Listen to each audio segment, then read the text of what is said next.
That's for going higher, higher, higher. La crise de 1929 mena à la guerre et ses horreurs. Depuis le plan Marshall, le capitalisme use d'une autre arme, l'arme de la séduction. Clean up and buy more. Everything is going up. Up. Up. The market crashes October 1929.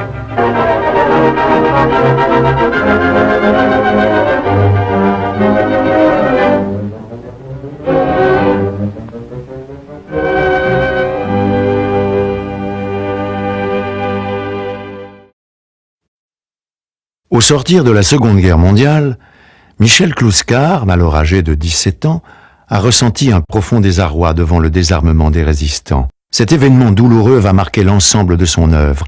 Il va, pendant près de 50 ans, étudier les transformations que le capitalisme impose à la société.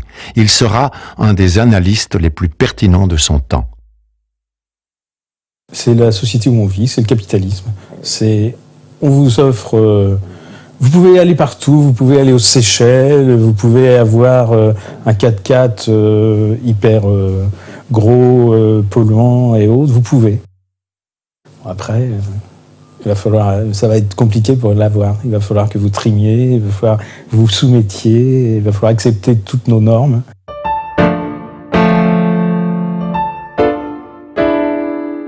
Né en 1928 à Montpigné, près de Gaillac, Michel Clouscar est issu d'une famille modeste. Sa mère est institutrice, son père mineur à Carmaux. Passionné de sport, Michel Clouscar s'illustre dans le 200 mètres.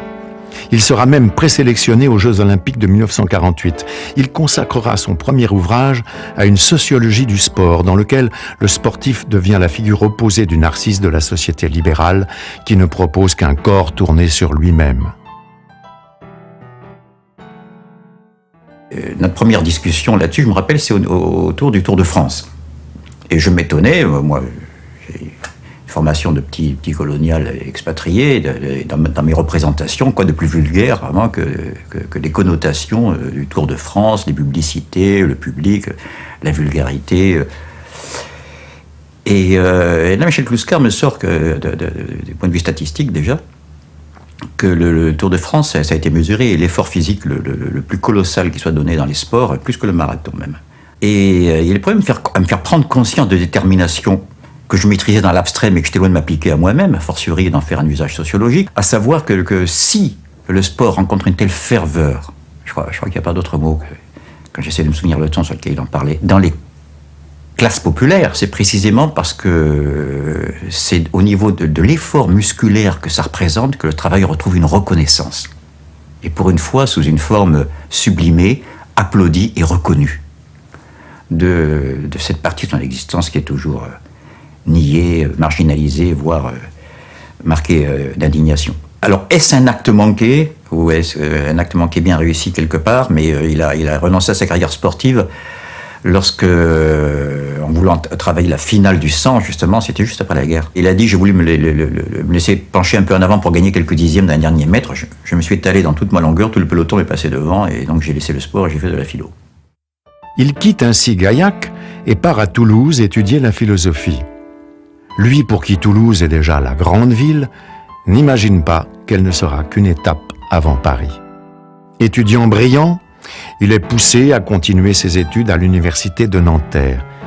Il accepte un poste de surveillant au lycée Jacques Decour qui lui permet de subvenir à ses besoins et de lui laisser du temps pour l'écriture de sa thèse « L'être et le code ». Sous la direction d'Henri Lefebvre, il travaille sans relâche car le sujet est immense. Il tente d'analyser l'histoire des relations sociales par le prisme des rapports de production sous l'Ancien Régime. Il soutiendra sa thèse en 1972 devant un jury composé notamment de Jean-Paul Sartre et d'Emmanuel Leroy-Ladurie, qui saluèrent l'effort immense que requérait le sujet. Ce travail fondateur lui donnera les clés pour comprendre immédiatement les enjeux de mai 68. En effet, dès 1973, dans un livre intitulé « Néofascisme et idéologie du désir », il dénonce la collusion entre les tenants du jouir sans entrave et les tenants de l'économie libérale. Il fait remonter cette nouvelle donne politique et sociale au plan Marshall. Le plan Marshall n'est plus aujourd'hui un projet, c'est En 1947, le président des États-Unis, Truman, signe un programme visant au rétablissement de l'économie européenne. Ce plan d'aide de plusieurs milliards de dollars est composé aux 4/5 de dons. Mais les contreparties sont immenses. Elles obligeront, entre autres, l'État français, par les accords Bloom-Burns, à ouvrir son marché aux productions cinématographiques américaines. On peut dire que dans l'Europe dévastée d'après-guerre, la situation était pour le moins troublée, la paix était revenue, mais la paix sociale risquait d'être menacée. Et l'objectif des Américains était à la fois d'essayer d'améliorer la situation économique en Europe pour éviter que les revendications sociales n'augmentent. Que les ouvriers, il ne faut pas l'oublier, étaient représentés par un parti communiste très puissant. Au lendemain de la guerre, une partie de la classe ouvrière était armée, c'était les francs-tireurs partisans, n'étaient pas désarmés. La bourgeoisie adoptait un profil bas parce qu'elle avait collaboré pendant la guerre. Donc il fallait maintenir ou rétablir la paix sociale et le seul moyen était un moyen économique. Et c'est à partir de là que, grâce à l'aide américaine, va commencer une période qu'un économiste français, François Peyroux, appellera les 30 glorieuses, qui vont se caractériser, disons, par une augmentation générale du niveau de vie de toutes les classes sociales et une certaine diminution des inégalités, notamment aussi avec les réformes portant sur la sécurité sociale, qui vont favoriser, disons, le bien-être des classes populaires. Voilà le côté économique. Alors évidemment, tout ça n'était pas désintéressé. D'une part, il fallait maintenir et augmenter l'influence des États-Unis en Europe, c'était officiellement les libérateurs, mais sur le plan culturel, ça voulait dire faire pénétrer en masse l'idéologie Made in USA, par le biais de nouveaux modes de consommation, par le biais de la musique, le biais essentiellement aussi du cinéma, qui jouera un grand rôle dans l'imprégnation des esprits avec le mode de vie américain. Pourquoi le plan Marshall ? Pour ne pas avoir le communisme, parce que si on revient au capitalisme de papa d'avant-guerre, avec la misère, etc., je veux dire, alors, déjà ils sont à 27% en 48 les communistes, 30% presque en Italie, alors là on est cuit. Hein. Donc il faut absolument lâcher un peu le lest, et bon, pas refaire tout à fait l'ouvrier à la Zola, lâcher du lest, et voilà. Et ça s'est passé dans tous les pays concernés. Et en France, ça a pris une dimension particulière dans la mesure où ça s'est conjugué avec le CNR, alors qui lui ne doit rien à la stratégie de l'OTAN, et qui affirme donc une gestion à la fois démocratique et centralisée, qui était censée, après les horreurs contre lesquelles le CNR était en fait une alternative. Il faut comprendre que le programme du Conseil national de la résistance, c'était pas simplement en finir avec la guerre, c'est pas simplement plus jamais la guerre, c'est plus jamais, pour reprendre les mots de Jaurès, plus jamais le capitalisme qui porte la guerre comme la nuit porte l'orage. C'est ça que Kouskar a véritablement ressenti, c'est ce côté plus jamais ça. Et il se trouve que le pourrissement recommençait, le pourrissement de l'esclavagisme, du colonialisme, du fascisme, parce que c'est quand même le capitalisme qui a fomenté le fascisme pour s'en sortir. Ben, tout ça pouvait repartir par un miracle, il suffisait de pourrir les esprits, pourrir les gens, et ça c'est le plan Marshall. Le plan Marshall engagera des transformations importantes dans les pays bénéficiaires. Les couches moyennes en tireront pleinement profit. Elles symboliseront le passage d'une économie encore marquée par la subsistance et la rareté à une économie de l'abondance. S'opposant à la bourgeoisie traditionnelle, elles vont lentement imposer leur culture et leur vision du monde. Désormais, les codes changent. Mai 68 en sera le révélateur. Ce plan Marshall greffé sur un État centralisé, ça fait rentrer la France de plein pied dans ce qu'on a observé ailleurs, de ce que les économistes ont appelé le capitalisme monopoliste d'État. Mais la France y rentre véritablement massivement. Bon, ce capitalisme monopoliste d'État, donc, qui est cette espèce d'aboutissement, il permet une organisation maximale de la production, de la consommation, des mœurs, de l'espace. La France va connaître ce qu'on appelle une période d'expansion, de croissance de longue durée, laquelle période de croissance de longue durée va de pair avec la modernisation de l'économie qui se traduit par la concentration des entreprises, le développement scientifique et technique, et au plan sociologique, la montée en puissance d'une nouvelle classe sociale composée d'ingénieurs, de cadres, d'enseignants, de chercheurs, de techniciens, que moi je qualifie, on les appellera les nouvelles classes moyennes. Hein, moi j'appelle ça la petite bourgeoisie intellectuelle parce que son capital finalement c'est l'intellect, c'est ses diplômes. Et cette classe va prendre non seulement en nombre, en pourcentage, un rôle de plus en plus important dans le développement de la société française, mais également au plan idéologique et culturel.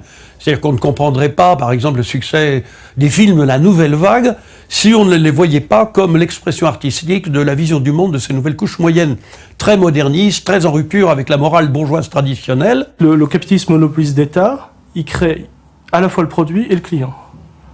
Il crée même des nouvelles couches moyennes qui vont être à la fois la réclame et les consommateurs mêmes. Le pouvoir était occupé par une coalition de la bourgeoisie d'affaires, mais qui s'appuyait traditionnellement sur l'ancienne petite bourgeoisie, petits commerçants, petits artisans, petits paysans, profession libérale traditionnelle, très réactionnaire, avec un gouvernement autoritaire, centralisé, technocratique, pouvoir personnel, le général de Gaulle. Et bien entendu, politiquement, elle ne pouvait pas s'exprimer sur la scène officielle. Et le résultat, c'est qu'elle va se radicaliser au fur et à mesure de ses frustrations. Elle va se gauchiser et les plus excités d'entre eux, représentés par leurs théoriciens, leurs dirigeants, vont fonder différents partis d'extrême gauche, groupusculaires, trotskistes, maoïstes, nouvel anarchistes, dont Cohn-Bendit sera l'un des représentants les plus connus. Et non seulement ils vont s'en prendre au gouvernement, mais les plus radicaux vont s'en prendre au régime de la Ve République, à laquelle ils voudront mettre fin, et les plus radicaux encore s'en prendre au capitalisme lui-même. Donc ça sera la révolution de mai 68.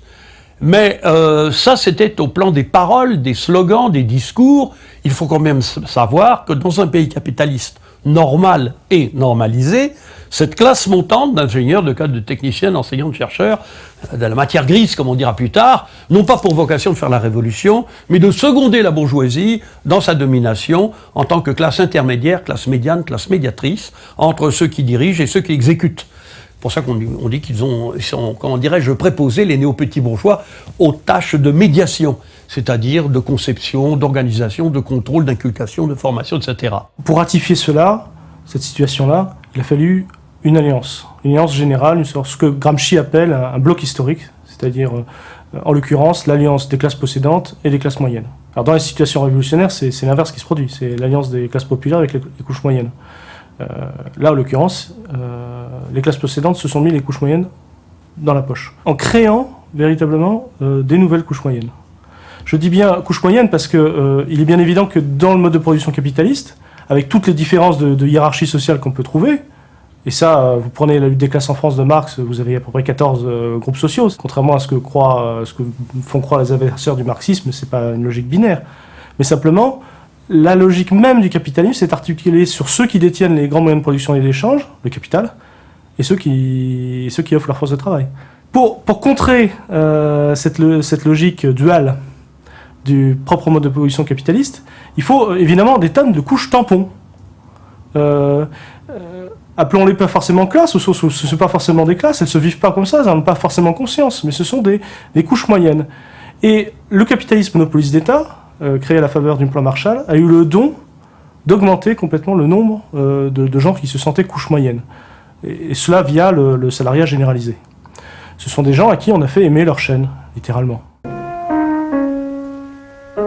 L'ordre de grève a été maintenu par les 4 grandes centrales syndicales. La plus grande grève que connut l'histoire de France se déroula durant mai 68. Elle compta près de 9 millions de grévistes. Pourtant, aujourd'hui, seuls les combats menés par les mouvements étudiants semblent retenir l'attention.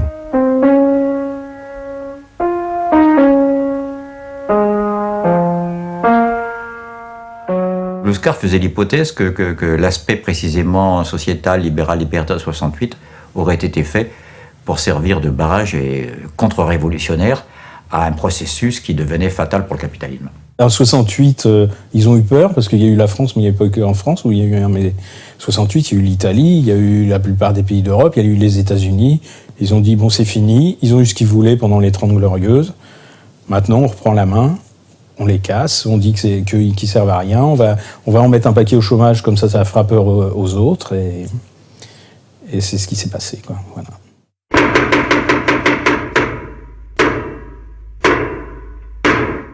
Mai 68 est une pièce de théâtre, une pièce qui se joua à 3, chacun tenant son rôle. De Gaulle, le père autoritaire, Pompidou, l'oncle débonnaire et libéral, Cohn-Bendit, l'enfant terrible.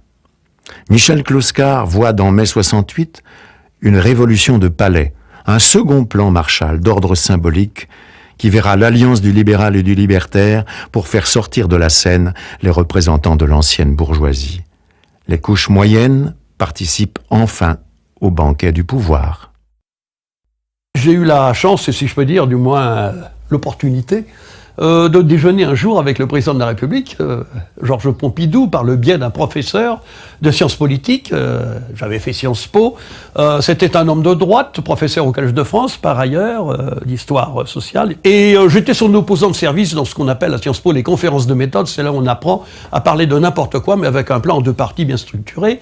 Georges Pompidou était l'un de ses meilleurs amis parce qu'ils avaient fait tous les deux ensemble la préparation pour Normale Supérieure. Ils s'est retrouvé à l'école Normale Supérieure. Tous les deux étaient des normaliens. Donc ils voyaient régulièrement le président Pompidou. Et un jour, c'était en 1972, Louis Chevalier me dit « Ça vous intéressait de rencontrer le président Pompidou parce que vos analyses sur la nature de classe du mouvement 68 intéresseraient beaucoup le président de la République. Vous verriez qu'il y aurait certaines convergences. » Je dis « Moi, pourquoi pas ?» Et puis moi, ce qui m'intéressait, c'était pas de manger avec Pompidou, c'est de voir un peu des dirigeants politiques, ce qu'ils pensaient comme ça de mai 68, off the record, si on peut dire. Alors ça s'est passé off the record, effectivement, ça n'était pas enregistré, dans un restaurant de la rive gauche, qui se trouvait près du Pont Royal, où Pompidou avait ses habitudes, avec Louis Chevalier et quelques autres. Les gardes du corps étaient en bas, on était dans une petite pièce, un salon, restaurant fort chic et cher. Enfin bon, c'était payé sur l'argent des contribuables, bien entendu, toutes ces agapes. Et Pompidou, quelques minutes après avoir discuté du dernier film de Godard à l'époque, embraye sur « Alors, il paraît, Monsieur Garnier, vous avez une analyse intéressante qui, bien que marxiste, coïncide assez avec, paraît-il, selon Louis Chevalier, le point de vue que nous avons sur mai 68. » Alors je dis « Bah oui, je me doute bien que vous n'êtes pas marxiste, Monsieur le Président, étant donné que vous êtes un ancien fondé de pouvoir de la banque Rothschild. Mais voilà, ce que je pense de mai 68, je vous le résume en 2 mots. » Et à la fin de mon résumé sur, justement, l'irrésistible ascension de la petite bourgeoisie intellectuelle, il me dit « Figurez-vous que c'est l'analyse que nous faisions, M. Edgar Faure et M. Maurice Grimaud, notamment lorsqu'il a fallu prendre des décisions pour savoir s'il fallait faire ou non évacuer la Sorbonne par l'armée. » Parce qu'il y a le général de Gaulle, qui était quand même vieille France, reconnaissons-le, c'est Pompidou qui parle, c'est pas moi, avait trouvé le moyen d'aller à Baden-Baden, il ne nous avait pas avisé, il s'était réfugié avec sa femme et puis une partie de sa famille, aller voir le général Massu pour faire déloger les étudiants de la Sorbonne. Et nous avons expliqué quand même au général que ça n'était tout de même pas une solution réaliste, que tous ces agités, excités, là, qui brandissent des banderoles avec des fusils et des marteaux et des portraits du Tché, de Lénine et de Marx dans cette cour, c'est la future élite de notre pays. Donc on ne tire pas sur notre élite. Quand Bouscard critique 68, il faut bien distinguer les 2 68. Il y a 68 ouvriers, je ne reviens pas, les grandes avancées de Grenelle, l'augmentation très sensible du SMIC, les droits syndicaux dans les entreprises. Je peux multiplier, c'est pas du tout ça qui est critique, au contraire, ce sont des acquis dont il se félicite. Je parle du 68 qu'il a emporté dans les consciences et dans les âmes, si je puis dire, à cause du pouvoir dominant, c'est-à-dire du 68 libéral-libertaire, précisément. D'abord, qui s'est affirmé d'abord comme libertaire, pour s'avouer libéral, c'est Cohn-Bendit lui-même, je ne parle pas dans son dos, libertaire en 68 et libéral en 98. Association de 2 termes qu'on croyait opposés, donc Bouscard avait vu la profonde unité dès 68, précisément. Ces nouvelles couches moyennes ont cru que la fête ne faisait que commencer, et les voilà tout de suite retombées dans la crise. Une crise inhérente en fait au mode de production capitaliste. Elles ont cru qu'elles avaient fait leur révolution, ce 14 juillet des couches moyennes qui a été mai 68. Fondamentalement, ce sont les forces de la réaction qui l'ont emporté après 68, puisque 68 nous amenait un bilan sans complaisance. Après 68, les 2 forces qui déclinent en France, c'est gaullisme et communiste, c'est-à-dire les forces de la résistance. Quand un Cohn-Bendit dit le gaulo-communisme c'est fini, je suis un libéral libertaire, rendant d'ailleurs par hommage une sorte d'hommage indirect à Kluskar, puisque c'est Kluskar qui a forgé le concept de libéralisme libertaire en 72, c'est à partir de mai 68 qu'il va y avoir une véritable reconquista des acquis sociaux du Front populaire et de la résistance. Ce côté contre-révolutionnaire qu'il est le premier et le seul à voir jusqu'à ce jour, d'une manière développée et théorique, se manifeste comment dans une approche sociologique? D'abord, par l'évacuation progressive, jusqu'à pratiquement totale, du social par le sociétal.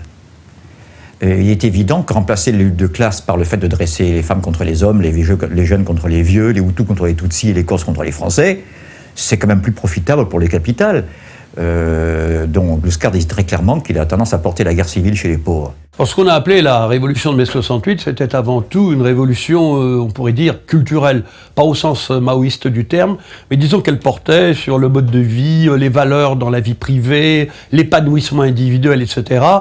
L'émancipation collective, le sort des travailleurs étaient nettement à l'arrière-plan. Il suffit pour s'en convaincre de lire les textes, les écrits donc, des porte-paroles théoriques de cette révolution, en tête desquels on peut évidemment citer l'inévitable Michel Foucault ou le non moins inévitable Gilles Deleuze. Mais cette révolution, effectivement, prouvait une chose, somme toute, c'est que cette petite bourgeoisie intellectuelle n'était pas progressiste dans la mesure où son objectif, ça n'était pas d'en finir en fait avec le capitalisme, mais d'en finir avec une société qu'elle considérait comme archaïque, bloquée, traditionnaliste, cadenassée, verrouillée. Là, je reprends des qualificatifs souvent utilisés par Cohn-Bendit. Et la preuve en est, c'est que quand on va créer l'université de Vincennes, dans le bois du même nom, ça va être à l'initiative d'une part, effectivement, d'un certain nombre de responsables gouvernementaux, dont Jacques Chaban-Delmas, Premier ministre à l'époque, et du ministre de l'Éducation, monsieur Edgar Faure. Mais comme interlocuteurs, ils avaient tout de même quelques brillants, j'allais dire, représentants du mouvement 68, à savoir entre autres Michel Foucault, Gilles Deleuze, Hélène Cixous, quelques communistes. Et Georges Pompidou, au cours du repas que j'évoquais tout à l'heure, m'a dit la chose suivante. Il a dit, c'est très simple. On s'est dit, tous ces gens, ces fameux agités, eh bien, si on leur donne des salles de cours, si on leur donne des amphithéâtres, ils feront la révolution en vase clos, et pendant ce temps-là, nous, on aura la paix dans la rue. Moi, j'étais enseignant à partir de 1976, déjà, c'était vraiment à la fin de la contestation officielle, et tout était rentré dans l'ordre. Les anciens contestataires étaient devenus des mandarins, leurs élèves étaient des groupies face à leurs gourous, et somme toute, tout se passait fort bien.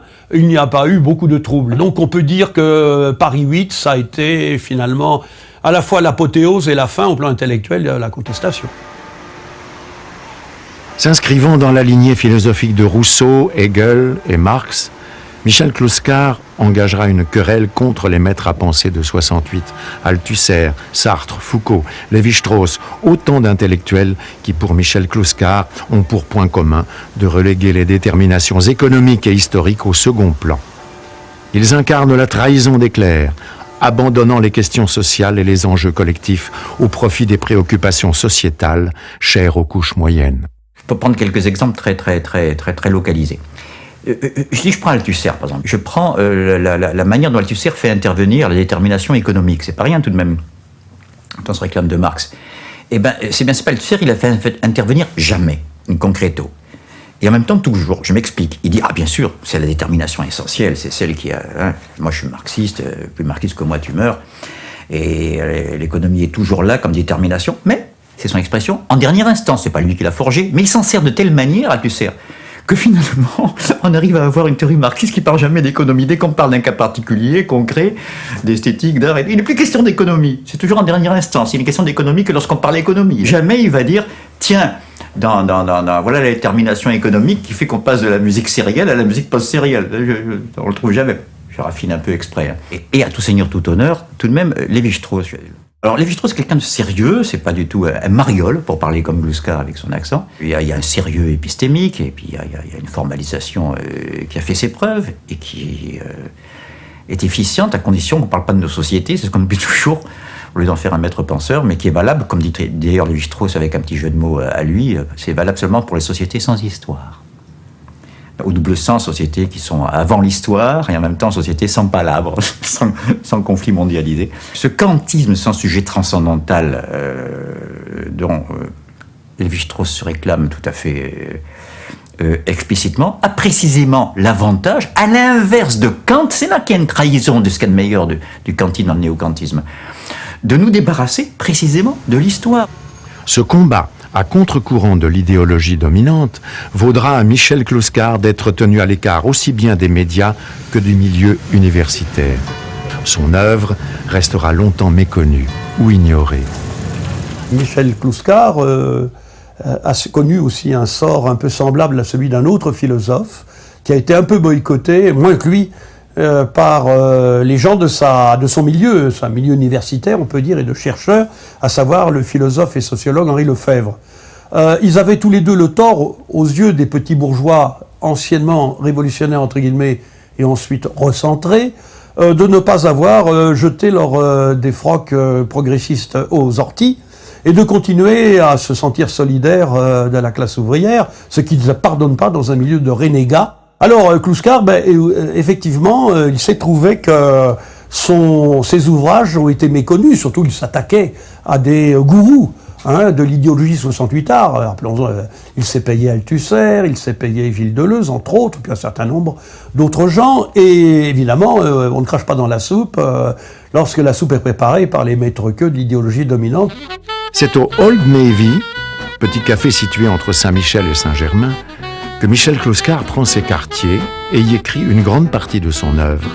Dans ce lieu d'observation privilégié de la mondanité parisienne, il y retrouve ses amis qui compteront dans la genèse et l'évolution de sa pensée.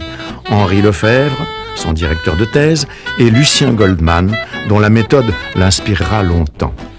Chacun, en effet, défriche des terres peu fréquentées par la sociologie de leur temps. Les premiers complices que Kluskar a cru déceler au quartier, comme par hasard, étaient ceux qui, tel Goldman, tel Lefebvre, sortaient d'une mouvance marxiste qui ne se contentait pas de développer les forces productives et les rapports de production, mais mettait en phase l'analyse indispensable, incontournable et nécessaire de ces rapports avec le vécu quotidien, la quotidienneté, le concret, l'intériorité, bref, toutes ces catégories qu'on résume maintenant dans ces termes évasifs d'affect, et que Kluskar concentre dans le terme de psyché. Réconcilier la praxis et la psyché, c'est-à-dire tout le devenir économique, historique, celui de la production matérielle, et la psyché, ce qui en semble le plus éloigné alors qu'elle en est le plus haut produit, le plus élevé, c'est le sens commun. Je ne dis pas le but parce qu'il est atteint presque à chaque ligne de leurs œuvres magistrales, c'est le moment commun à Rousseau et à Kluskar de tenir à la fois le contrat social et la nouvelle Héloïse, les rêveries du promeneur solitaire et le discours sur l'origine de l'inégalité. De même, vous trouvez chez Kluskar la critique du libéralisme libertaire et cet extraordinaire titre, Traité de l'amour fou. Il faut le faire, ça semble incompatible, amour fou et traité. À l'image de Jean-Jacques Rousseau débarquant de Genève et découvrant l'hypocrisie et l'indécence des salons parisiens, Michel Kluskar tire de sa propre expérience de la mondanité parisienne le concept de quartier. Le quartier est pour Michel Kluskar l'aboutissement de l'évolution sociale. Il est le laboratoire des nouveaux modèles culturels, marginaux et transgressifs qui deviendront les normes de la nouvelle société. Ce microcosme, qui deviendra la publicité des nouveaux modes de vie, est constitué des surplus démographiques de la bourgeoisie. Vous avez par exemple des fils de notables qui ne s'intègrent pas, le type qui a raté ses prépas et qu'on envoie faire de l'humanitaire, ou l'étudiant dont on prolonge les études indéfiniment. Ces éternels cadets de la bourgeoisie, ils occupent des lieux bien spécifiques. Ils ont tendance à se regrouper dans des lieux bien spécifiques. C'est ce que Kluskar appelle, par une abstraction conceptuelle nécessaire, le quartier. Le quartier, il pense bien évidemment par exemple au Montparnasse des surréalistes, ou au Saint-Germain-des-Prés des existentialistes. C'est là que la plupart de ces gens qui sont plus vraiment dans le système de production, qui vivotent, qui vivent d'une certaine forme de bohème, qui consomment sans produire d'une certaine manière, vont créer une culture tout à fait codée, spécifique, et surtout définir une mode. Cette mode va servir après, va être prescriptive. Elle va pouvoir prescrire après un nouveau modèle selon lequel les couches moyennes, à la faveur du plan Marshall, vont finir par consommer.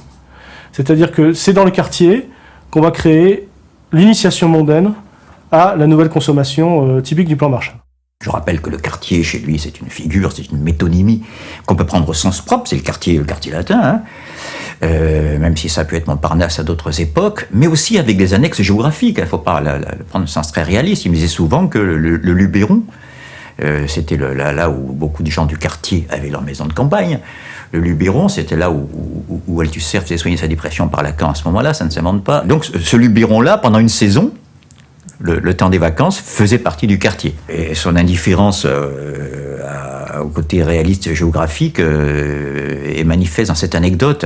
Quelqu'un justement du Old Navy lui demande un jour « Où vas-tu cet été, Gloucester ?» Il dit « Je vais à Corfou. »« Ah bon ? J'ai entendu dire qu'il allait à Calvi. »« Oui, Calvi, Capri, Corfou, il a répondu. » Vous voyez que c'est des catégories, voilà, c'est des lieux de vacances, on retrouve toujours un peu les mêmes comportements, les mêmes succursales de ce qui se passe entre le Café de Flore et le Old Navy.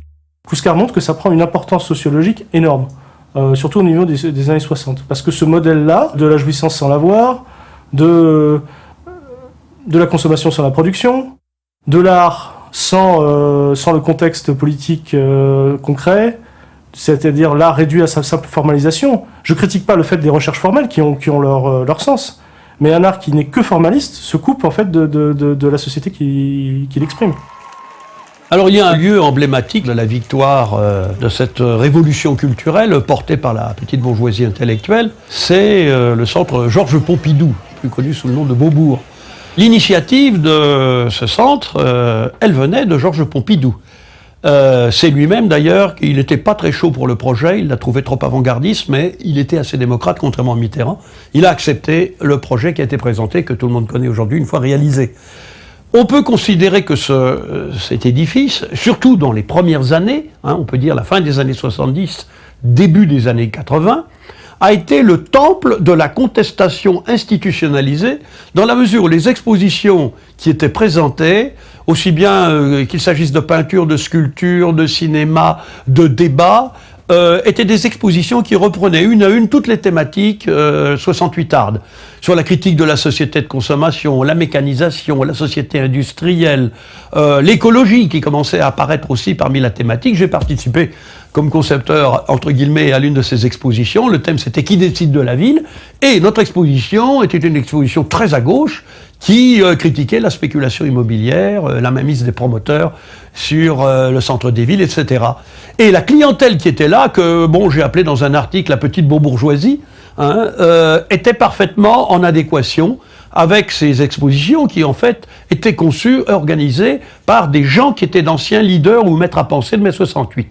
Je citerai entre autres un sociologue très connu, Jean Baudrillard. Ce genre d'édifice va se multiplier dans toute la France.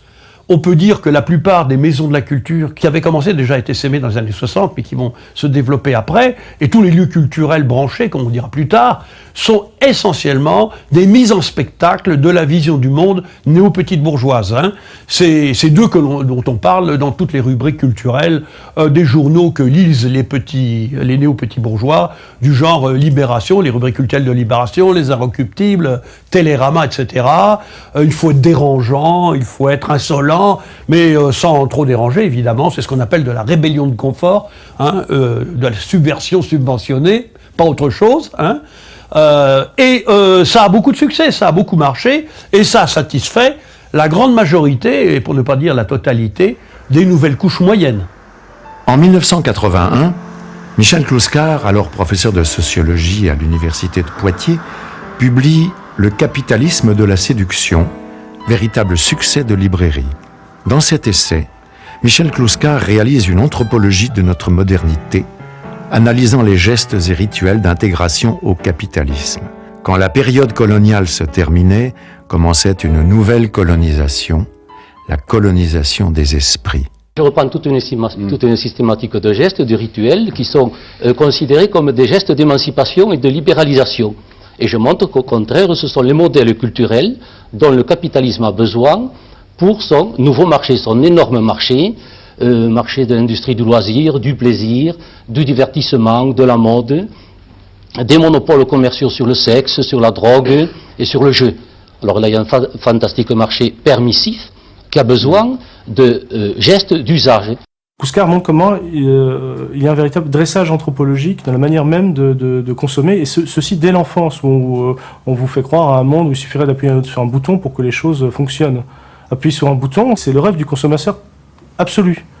Tout le reste, c'est des robots. Comme disait Aristote, si les navettes tissaient toutes seules, il n'y aurait plus besoin d'esclaves. Or, on sait que même avec l'automation, les navettes, elles ne tissent pas toutes seules, concrètement. Mais on fait croire que tout marche tout seul, tout fonctionne tout seul. C'est bien ça le problème. Et donc dès l'enfance, on a un usage naïf, péremptoire de la machine. De tous les dressages, j'en arrive à celui qui, à mon avis, concentre l'essentiel du procès de connaissance que Gluskar développe à cette occasion. C'est le dressage. J'y tiens parce qu'il pénètre dans l'intimité du sujet. Je pense au chant musical, au chant sonore et en particulier au chant musical. Il faut observer que depuis 1950, en gros les années 50, jusqu'à aujourd'hui, la musique de masse n'a pas cessé, du point de vue structural, de rester binaire. C'est quand même extraordinaire. Dès l'apparition, sans aucun jugement de valeur esthétique, du rock'n'roll, c'est un jugement d'existence qu'on peut mesurer, du rock'n'roll jusqu'aujourd'hui au rap, en passant par le disco, le techno, tout ce que vous voulez, c'est quand même le binaire. C'est-à-dire la reproduction à l'identique du même fragment de durée avec la mesure bien marquée, qui est caractéristique des musiques dites de variété. C'est la métrique rock qui vient tuer le swing jazz, qui vient tuer le savoir musical, qui vient tuer autant les musiques savantes que les musiques populaires, et bien sûr le jazz qui était le plus savant des musiques populaires et le plus populaire des musiques savantes. Tout ça, c'est cette idéologie. Le rock n'est n'est qu'une analogie de cette société-là. Il prenait souvent cet exemple, il dit, il n'y a pas si longtemps, avant les années 50, dans le nord-est, vous aviez de l'accordéon pour les musiques populaires. Dans le sud-ouest, c'était un peu le tango. Espagne n'est pas loin, ailleurs ce sera ceci ou cela. Et ça, ce sont les vraies musiques populaires, c'est-à-dire au sens où une telle fleur ou telle plante ne peut apparaître que sur un terreau déterminé. Je laisse là les connotations naturalistes de mon exemple. De même, il est évident que la musique traditionnelle des aborigènes australiens ne peut apparaître que dans une géographie, une histoire et un mode de production déterminé. En ce sens, on peut les dire populaires. Elles sont l'expression du peuple qui les fait éclore. Par contre, parler de pop music, pour lui, c'est exactement le contraire de la musique populaire. C'est là où il y a, de même que people est fait contre le peuple. C'est intéressant ce double décalage. À savoir qu'à partir du moment où un tube est lancé le matin, puis quand je me rase, je le réentends, puis quand je vais dans ma voiture au boulot, je le réentends, etc. C'est le contraire. Ce n'est pas l'expression qui vient d'en bas, d'une tradition, d'une substance populaire qui devient sujet chez un musicien. C'est tout le contraire. C'est un truc qui vient d'en haut. C'est en ce sens que c'est antipopulaire pour Gluskar et qui est un conditionnement. C'est là qu'on parlait de dressage anthropologique, effectivement. Or, le fait que dans l'exemple de la consommation musicale de masse, il y ait cette prégnance exorbitante du binaire, au point que vous direz que l'histoire de la musique s'est arrêtée. Si vous voyez, il y a une histoire qui est finie, c'est bien celle-là. La culture populaire est une culture en voie de disparition. C'est celle qui émane directement des classes populaires dans la mesure où elles sont encore autonomes, indépendantes, qu'elles échappent à la domination idéologique de la bourgeoisie. En revanche, la culture de masse est une culture, j'allais dire, de grande distribution, bas de gamme, qui est fabriquée à destination des classes populaires pour l'aliéner, pour lui faire adopter des positions conformistes et consuméristes. C'est quand même un domaine décisif parce que avec la musique, on touche un peu à cette fameuse capture des âmes que Gluskar dénonçait dans les formes de prédation les plus insidieuses du capitalisme. Et ce qu'il dénonce, c'est précisément le fait d'avoir qu'on ait élaboré un canon, un canevas musical dans lesquels il disait, un peu pour se moquer par antiphrase de Foucault, dans lequel il voyait le véritablement grand renfermement, l'expression de Foucault, que Foucault situe dans l'apparition de la raison du 7e siècle. Non, lui, c'est le contraire. Le grand renfermement, c'est ça. C'est le boum, boum, boum. Comme si les barres de mesure du rock au sens extensif, pas du rock'n'roll précisément, mais l'esthétique rock, ça comprend ici le disco, techno, tout ce que vous voulez, comme si ces barres de mesure répétitives étaient les barreaux de la prison et des ghettos dans lesquels on enferme ces jeunes, en gros. Voilà ce qu'il dit. Et donc, on fait passer comme émancipateur et transgressif une musique qui est une musique de soumission, quelque part, à l'ordre de la répétition. Circuler, il n'y a rien à voir, il n'y a pas d'autres horizons, notre système n'est pas le meilleur, mais tous les autres sont pires, il n'y a pas d'alternative, on va dans le mur, mais notre système est quand même le meilleur et tous les autres sont encore pires. C'est ce côté-là, quelque part, qui est désespérant pour une jeunesse. Le dressage à la société de consommation prend ainsi les habits de la transgression. Si les modes changent, le parcours reste le même. Qu'elles viennent des pratiques sexuelles, de la musique ou de la mode, la transgression passe invariablement de la marginalité à l'éclosion de nouveaux marchés que Michel Gluskar appellera le marché du désir. On a pu considérer longtemps que le capitalisme était méchant. Il l'est dans les pays en voie de développement, mais dans les pays post-industrialisés, au contraire, il a toute une stratégie de l'intégration parce qu'il a tout un nouveau marché qui a échappé à l'analyse des économistes bourgeois et marxistes d'ailleurs, et tout un nouveau marché qui rapporte d'énormes profits, d'une part, permet de dynamiser le marché traditionnel, et troisièmement, je crois, même permet d'une régulation, une normalisation de la crise. Société de consommation, voilà un fait peu remis en cause. Michel Clouscar se demande avec ironie, une société de consommation, cela ne voudrait-il pas dire que les travailleurs consomment ce qu'ils produisent et que par conséquent, nous ne sommes déjà plus dans une société capitaliste ? Il n'y a pas de société de consommation stricto sensu, il y a une classe qui consomme. C'est pour ça qu'il fallait quand même faire une analyse marxiste de la consommation. Ce que n'ont sans doute pas fait la plupart des marxistes dits traditionnels ou qualifions-les de dogmatiques, mais ils n'ont plus rien de marxiste au sens où ils ne font pas du marxisme appliqué, comme l'a fait Clouscar. Parce que Clouscar ne s'est pas contenté de faire comme on faisait au XIXe siècle, parce que de toute façon on ne pouvait pas faire autrement, on étudiait les classes en fonction de la production, mais il a aussi étudié les classes en fonction de la consommation. C'est une très très grande originalité de Clouscar, et c'est un des seuls à l'avoir fait réellement. Je prends un exemple simple. Le mineur, par exemple, et pour prendre un secteur particulier de la classe ouvrière à l'époque, le mineur qui a craché ses poumons dans les mines pendant 40 ans, et qui a la chance statistique d'arriver à la retraite parce que pas mal mouraient de la silicose tout de même. On ne parlait pas de pollution à ce moment-là, vous remarquez, quand il y avait des millions de mecs qui mouraient de la silicose, je veux dire, on parlait de l'exploitation, ce qui me semble plus approprié, et non pas de la pollution. Et quand ça polluait les poumons des travailleurs, on s'en foutait de la pollution. Et quand elle atteint les résidences secondaires, ça devient terrible. Ce mineur-là, lorsqu'il a la chance d'arriver à la retraite et de s'acheter sa première TV couleur dans les années 60, salaud, tu es un vendu, tu es un bourgeoisé, tu es plus bon pour la révolution. Et ça, c'est dit par qui ? Par ces jeunes qu'on envoyait les pauvres, grâce à l'argent de papa, élever des moutons en Ardèche. Je prends un exemple de sociétalité conviviale, typiquement 68arde. C'est lui qui traite l'ouvrier qui s'est cassé le cul pendant 40 ans, d'intégrer dans le bourgeoisie parce qu'il s'est acheté une TV couleur juste avant sa retraite. C'est quand même monstrueux. Il y a une violence dans ce discours qu'on n'imagine pas, violence qui s'exerce encore aujourd'hui sur l'évacuation complète de la notion de prolétariat du décor. La cohésion de Clouscar n'est pas une cohésion totalisante, elle tient au côté au contraire totalitaire de l'idéologie qu'il dénonce. Cette manière d'évacuer, à chaque fois c'est la même chose qui est évacuée, anéantie, refoulée, censurée, vous pouvez prendre le terme que vous voulez, ça dépend un peu des instances et des contextes, c'est le moment du labeur précisément, le moment obscène. Le moment qui fait que Vulcain est plus laid que Narcisse, c'est comme ça. C'est là où l'analyse de Clouscar est absolument décisive, et il a fait une analyse qui est vraiment devenue classique en sociologie et en politique. Il a distingué d'un côté les biens d'équipement, des biens dits de consommation libidinale, ludique, marginale. Ce qu'il a montré, c'est que vous avez fondamentalement une société à deux vitesses. Disons, les ouvriers et les employés, qui sont la majorité de la population française, qui ne peuvent consommer que des biens dits d'équipement. Alors, pour vous donner un exemple, c'est par exemple la voiture pour se rendre au boulot, puisque maintenant tous les gens sont en banlieue, il faut bien qu'ils aillent au travail en voiture. C'est la machine à laver pour permettre le travail généralisé des femmes. Bon, bien sûr, les femmes commençaient à travailler déjà massivement, surtout dans la classe ouvrière. Les biens d'équipement, c'est aussi des équipements collectifs, des routes. Est-ce qu'on consomme une route ? Tout ça, ça favorise l'organisation même de la production. C'est ce à quoi la classe ouvrière et les employés, grosso modo les travailleurs de ce pays, ont accès. C'est complètement différent de ce que Clouscar appelle la consommation libidinale, ludique, marginale, qui est l'apanage de privilégiés. Et Clouscar dit très bien, c'est pas parce que la misère roule en voiture que c'est pas la misère. Si on regarde dans l'organisation même de la société, le fait d'accéder à la voiture pour se taper 3 heures de bouchon et se faire exploiter 12 heures par jour, c'est pas le strass et les paillettes qu'on vous fait voir à la télévision. La modernisation, il y a quand même des choses qui étaient importantes. Bêtement, une machine à laver, c'est pas rien. Un frigo, c'est pas rien. Et donc, que tout le monde aspire à avoir ça, ça peut se concevoir, mais après, on nous donne du rêve. Et voilà, rêvez, mais soumettez-vous.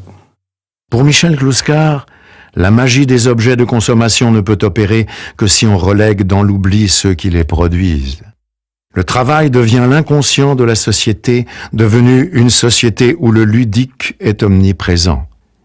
Ironie de l'histoire, les mines de Carmaux, où le père de Michel Clouscar travaillait, ont été transformées en un parc de loisirs. La mémoire du travailleur s'efface au profit de la jouissance du consommateur. La classe ouvrière est devenue invisible. Elle a disparu des magazines. On voit plus de prolos. On voit plus... Les bleus ont disparu même dans les usines. On est rarement habillé en bleu maintenant, Puisqu'avant, c'était toute la classe ouvrière, c'était facile. En 1936, quand ils descendaient dans la rue, ils étaient tous en bleu. Maintenant, ça fait partie aussi de l'individualisation des gens et qui se reconnaissent plus en une seule classe. Tu vas dans une usine comme la mienne. Nous, on a un bleu qui est un peu bleu avec un liseré rouge. Mais on a ceux qui interviennent sur les mécanos, leur bleu est noir, d'autres c'est les gris et tout ça. Alors qu'avant, on était tous pareils, on avait le même rapport, c'était le même patron et tout ça. Maintenant, c'est des entreprises extérieures qui interviennent et on est tous différents. Et ça fait partie d'une idéologie qui est on veut plus vous voir, vous n'existez plus. Alors que les gens qui font ça et qui sont quand même nombreux, et les gens qui sont dans leur famille, c'est pas rien, mais on ne veut plus de vous. Vous êtes has-been. Le prolétariat est has-been. La classe ouvrière, contrairement à ce qu'on raconte, n'a pas diminué en nombre.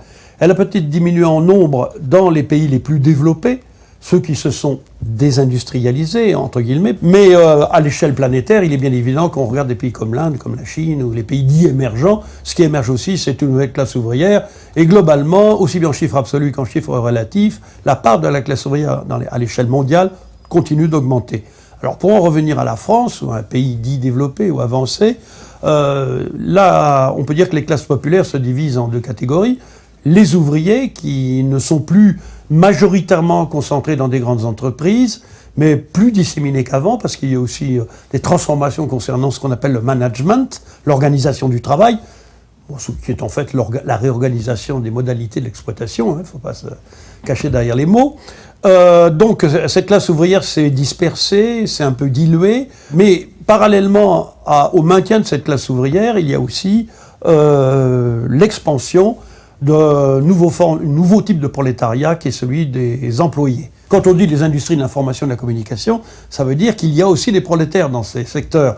Simplement, ils sont classés comme employés. La néo-domesticité des emplois de service, que ce soit des laveurs de carreaux, des vendeurs de pizza ou des caissières de supermarchés, il y a toute une foule d'emplois nouveaux occupés par des gens qui sont aussi des prolétaires, dans des situations de précarité croissante. Leurs enfants, d'ailleurs, risquent de vivre moins bien que leurs parents, le chômage augmente, la précarité aussi, les emplois temporaires, etc., à temps partiel, et que somme toute, il faut quand même savoir qu'on a presque 60% de la population active qui est composée de ces ouvriers, de ces employés. L'isolement dans lequel se trouvait la classe ouvrière dans ce discours sociétal est quand même extraordinaire. S'il y en a un qui est abandonné, parce qu'il n'a pas d'identité naturelle à laquelle il peut se raccrocher, soit par l'ethnie, soit par l'origine, soit par le sexe, soit par la naissance, qui est le positionnement social par excellence, justement, il n'en est jamais question. Le prolétaire qu'incarne Jean Gabin dans Le jour se lève, il a disparu du décor. Du discours, dans le décor, il ne faudrait pas croire. Les délocalisations sont faites, il n'y a jamais eu autant d'industrie, il n'y a jamais eu autant d'ouvriers. Je rappelle tout de même que le couple moyen en France, c'est ouvrier-employé. Statistiquement. Donc, quand on parle de la disparition de la classe ouvrière, ou de la classe populaire, il faut faire attention à ce qu'on raconte. Elle a disparu des discours des élites, qu'il s'agisse des politiciens, qu'il s'agisse des journalistes, qu'il s'agisse d'un certain nombre de chercheurs en sciences sociales inféodés au pouvoir, mais en fait, elle n'a pas disparu, on l'a simplement perdu de vue. Classe fantôme, puisque plus personne n'en parle, alors qu'il y a plus de 6 millions, presque 7 millions de gens qui sont classés sociologiquement comme étant ouvriers. On nous fait croire qu'avec les techniques, les métiers ont changé et que les ouvriers n'existent plus, qu'il n'y a plus que des classes moyennes, et en fait, ils existent encore. Et en plus, au niveau mondial, c'est la classe ouvrière est celle qui se multiplie partout, quoi. Les paysans deviennent des ouvriers partout, quoi, dans le monde entier. Et voilà, donc c'est pour ça que j'ai parlé de classe fantôme, puisqu'on la cache depuis les années 70. Quoi. L'exclusion des travailleurs n'est pas seulement d'ordre symbolique, elle est aussi géographique. Le centre des villes est désormais dévolu au loisir et à la consommation. Dès lors, les travailleurs y sont indésirables.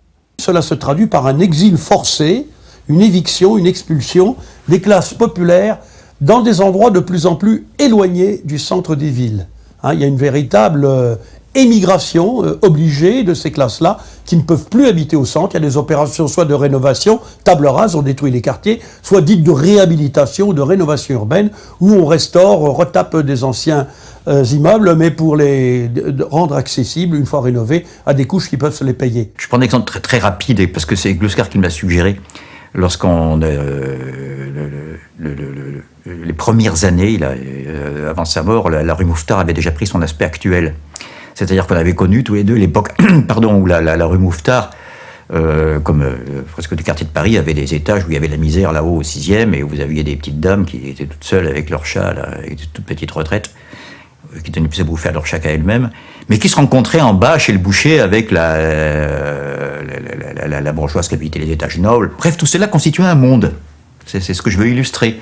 C'était une totalité. Dans un monde, il y a une totalité. Totalité trompeuse, fallacieuse, injuste, même. Enfin, une totalité. D'ailleurs, l'adage dit, il faut de tout pour faire un monde. Alors que maintenant, les pauvres, ils sont expulsés à la Courneuve par les contraintes de prix de loyer, etc., depuis quelques années, ou à Évry, pour changer de point cardinal. Et ils vont se faire voir ailleurs, et puis l'habitat humain est très, très, très homogène. Et donc là, quelque part, la rue Mouffetard n'est plus le monde qu'elle constituait à une époque, ce n'est plus que l'élément d'un parcours touristique. Le résultat, c'est que contrairement à ce qu'on raconte, la majeure partie des classes populaires n'habitent pas, pour la France, dans les cités. Dans les cités dites les zones urbaines sensibles, dans le langage technocratique, on a au maximum 4 400 000 habitants. La majeure partie de la population populaire française habite soit dans ce qu'on appelle le périurbain, c'est-à-dire au-delà de l'approche banlieue, soit déjà maintenant dans les zones rurales, dans un rayon pour ce qui est de Paris de 40 à 50 km du centre de Paris, soit évidemment aussi, on a tendance à l'oublier, dans toutes ces petites villes ou ces villes moyennes qui étaient des villes industrielles, et après les fusions, acquisitions, délocalisations, restructurations, ces villes ont été sinistrées, les gens ont perdu leur emploi et se retrouvent avec des taux de chômage qui avoisinent souvent les 30 et 35% des populations qui ont entre 18 et 50 ans. L'occultation de la classe ouvrière répond à la logique même de la société libérale libertaire, répressive envers le producteur, permissive pour le consommateur. Le système capitaliste cherche à masquer une réalité. La consommation des uns n'est que la consommation du travail des autres. Pour réconcilier ces deux facettes de l'individu et de la société, Michel Gluskar propose la création du Parlement du travailleur collectif. Gluskar proposait, dans ces dernières années, de doubler le Parlement, la Chambre des députés, d'une deuxième chambre, supprimer le Sénat et le remplacer par le Parlement du travailleur collectif. C'est-à-dire un Parlement qui regrouperait tout ce qu'on appelle en général les forces vives de la nation, pour simplifier. Les producteurs de richesse sont après tout les mieux placés pour décider du destin et du destin quotidien d'une collectivité, tout simplement. Donc ça a l'air tout simple, c'est d'autant plus incroyable, je veux dire, que la proposition ne soit pas plus récurrente. C'est une manière pour lui de faire en sorte que la législation précisément échappe soit au danger du droit formel, suffisamment dénoncé, je ne m'attarderai pas, soit aux habituelles déviations de prévarication, de corruption, de lobbying, etc. Mais c'est une manière beaucoup plus rationnelle de donner des garanties institutionnelles à ce que ce monde de la praxis soit non plus seulement évacué du décor, mais occupant une place au contraire décisive et déterminante dans l'institution elle-même. En 1995, Michel Gluskar se retire à Gaillac dans la maison familiale afin de poursuivre la rédaction de son œuvre. Il y décède des suites de la maladie de Parkinson le 21 février 2009. Comme Rousseau, Michel Gluskar a refusé toute sa vie de succomber aux modes de l'époque en nous offrant un nouveau regard lucide et engagé sur la société. Il nous aura invités à trouver dans les valeurs humaines de solidarité et d'amitié les bases d'une refondation progressiste.